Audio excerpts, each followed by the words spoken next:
Kirchhoff's second law, Kirchhoff's voltage law. So in my previous class, we have discussed about Kirchhoff's first law, and we also discussed about three main terms used in Kirchhoff's laws: junction, branch, and loop. So I am repeating the term loop again here.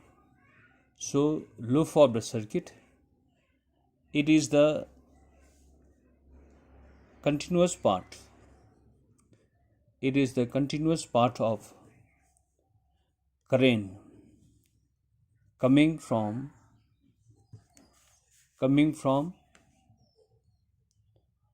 a junction and coming back to the same junction. And this is called a loop.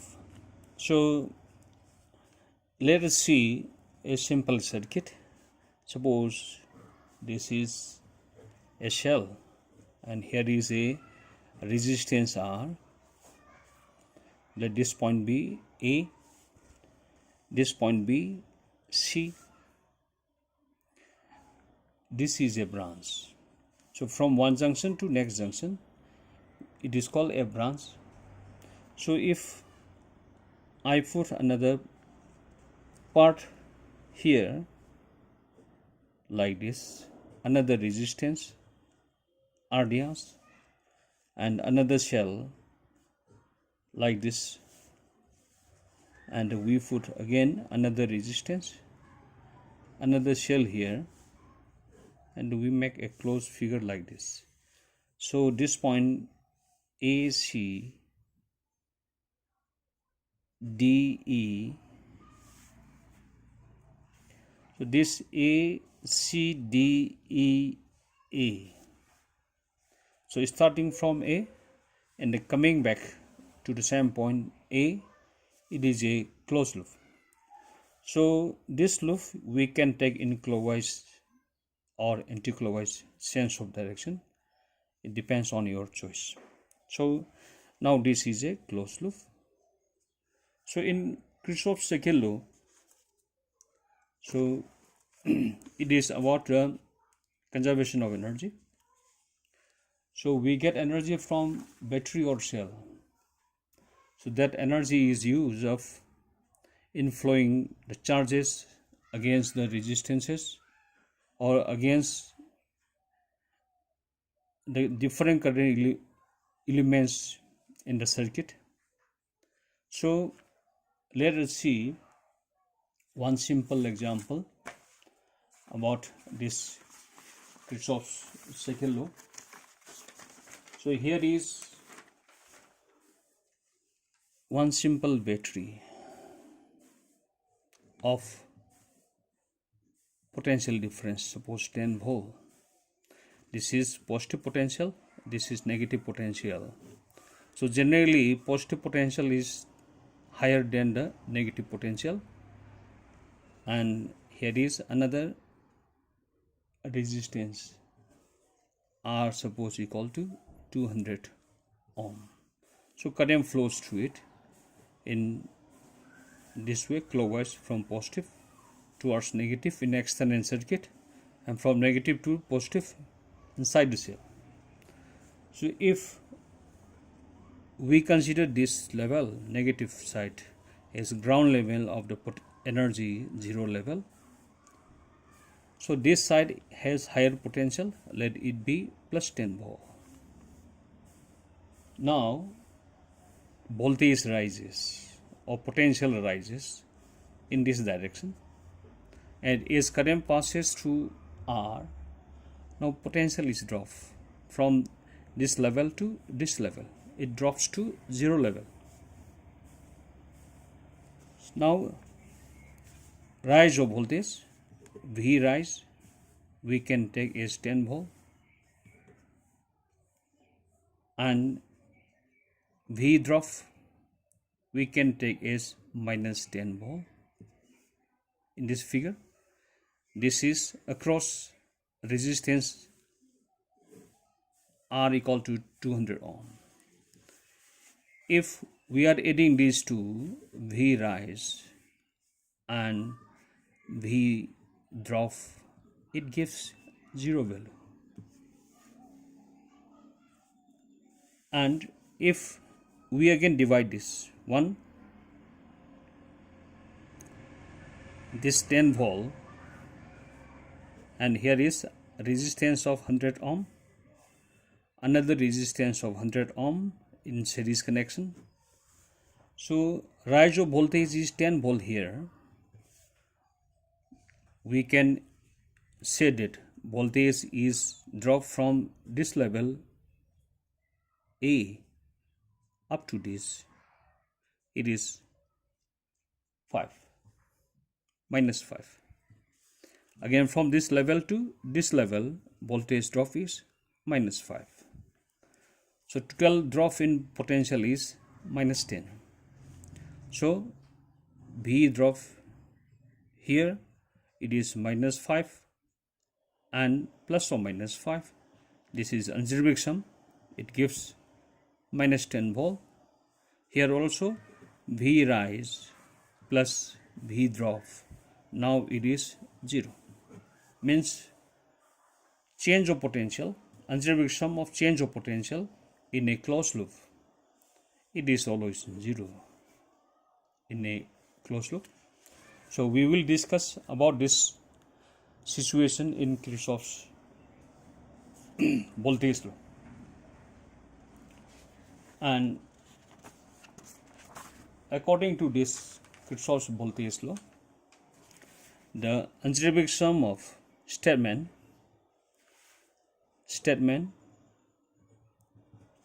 algebraic sum of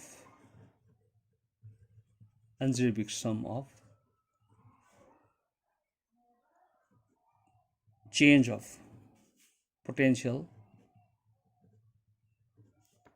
across all the current elements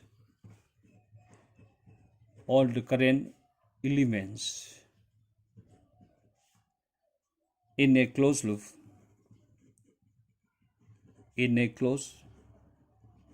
is 0. Why it is 0? It is related to conservation of charge. So this is, we can say that delta V, this equal to 0. So there is flow of charge in the circuit. So flowing charge, if it is Q, multiply by this total change of potential in the closed loop, now it is 0. Means total work done is 0, total energy is conserved. So selection of closed part or selection of loop, it is independent of the part. This is independent of the part. Summation of delta V is independent of the part. This is related to this work done over a closed part is 0. So work done of electrostatic force acting on a charge in a closed part is 0. This is conservation of energy. Therefore, we can conclude that Kirchhoff's second law, it is based on conservation of energy. So let us consider one simple example.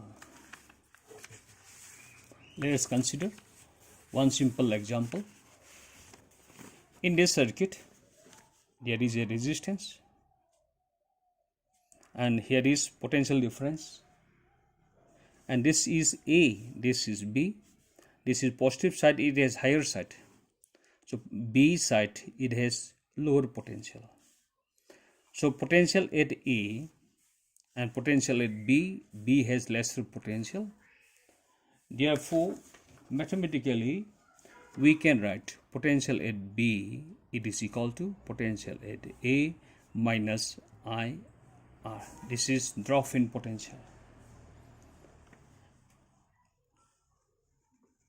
Or change of potential across R, it is equal to minus IR. this is drop, decrease in potential. So we are considering level A and level B. So this is about how potential changes, how potential can be calculated. If the same circuit, if it is modified by putting one more resistance like this is EMF E. So this level A, this is level A, level B, and this we can say that this is also level B. So now potential at A, let us see, when we are following this close path like this clockwise sense, starting from A, again coming back to point A, it makes a close path. So from this point, potential at A, this will be equal to potential at B plus E. This is also again potential at B, we can say that this is VA minus IR1, this is I, this is I, minus IR2 plus E. When we come back to the starting point again, there will be some potential difference, some value of potential. Starting from A, potential is VA. Again coming back to A, we will get some potential VA. So from this we can write E plus E minus IR1 minus IR2, it is 0, or summation delta V equal to 0. So in a closed path, potential at starting point is always equal to potential at the end point, means at the same point. Potential is a path independent quantity, and because of that, algebraic sum of all the potential changes in a closed loop, now it becomes 0. So it is just like, or it is analogous to a situation. Suppose you are taking a walk in a hill terrain. You may travel up or down as you walk. If you keep your track of all your changes in gravitational potential energy, you will find total change in gravitational potential energy is 0, is U comes back to the starting point. So it is from this fact that electrostatic force is conservative force, and work done in a closed path is 0. Work done in a closed path is 0. It is electrostatic fact that electrostatic force is a conservative force. So to calculate complex numerical problems in current electricity, if we apply Kirchhoff's second law, we have to follow a sign convention, and it depends on choice of the teachers, and generally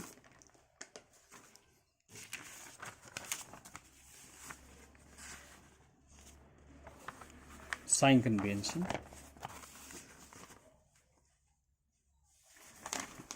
it is used in calculation.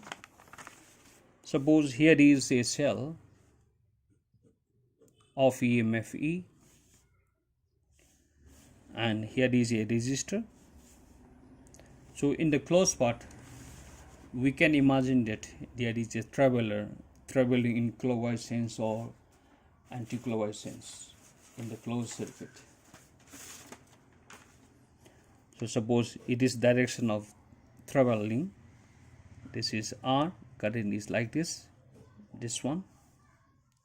This is direction of traverse in the closed part. Here is also shell. Here is also R, current I.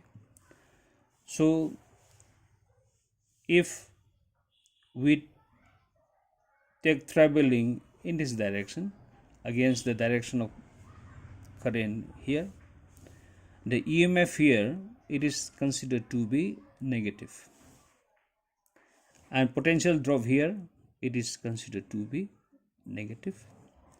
Direction of current, direction of travel, same. Here direction of current opposite, and if we take like this traveling, and this is direction of traveler, so this, if traveler is traveling against the direction of current through R, it is taken to be positive direction.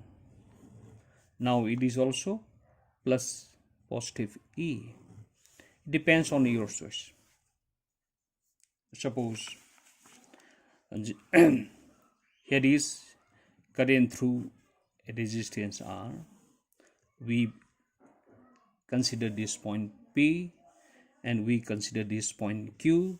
Potential difference, current flows from P to Q, and this is difference is positive because P has higher potential.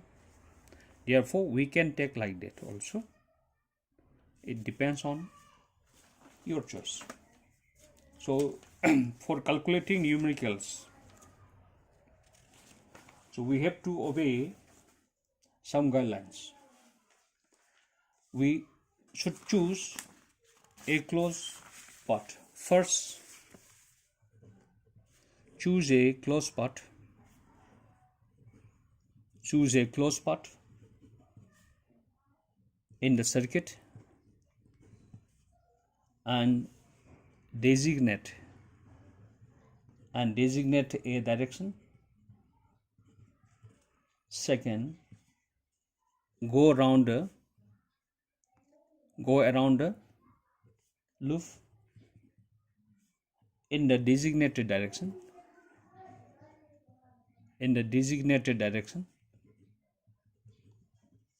Adding all EMFs and potential differences algebraically. Next, number 3. So please equate the sum in step 2.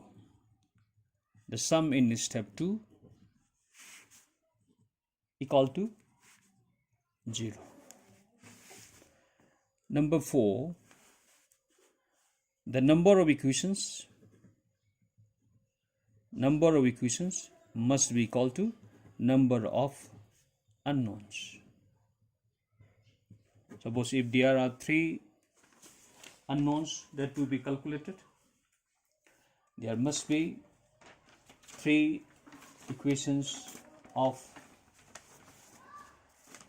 voltage and product of current and resistance. So let me take one simple example how Kirchhoff's law, second law, is applied in calculation.